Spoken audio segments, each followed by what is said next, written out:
kembali lagi dengan Bunda Didi. Siang-siang gini kita bikin yang seger-seger yuk teman-teman. Kali ini aku bikin tahu acar Solo yang rasanya segar dan enak. Cara buatnya gampang banget kok. Yuk langsung kita mulai masak ya. Pertama masukkan air. Aku pakai granit casserole pan dari Instant Cookware.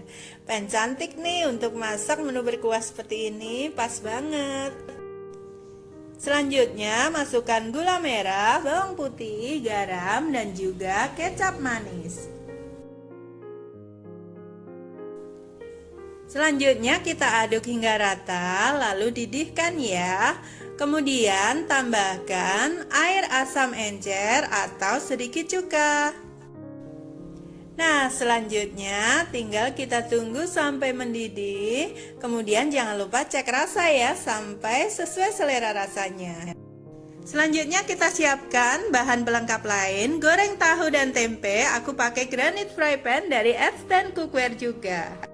Selanjutnya siapkan bahan pelengkap lain seperti yang aku tulis di video. Lalu tuangi kuah tahu acar.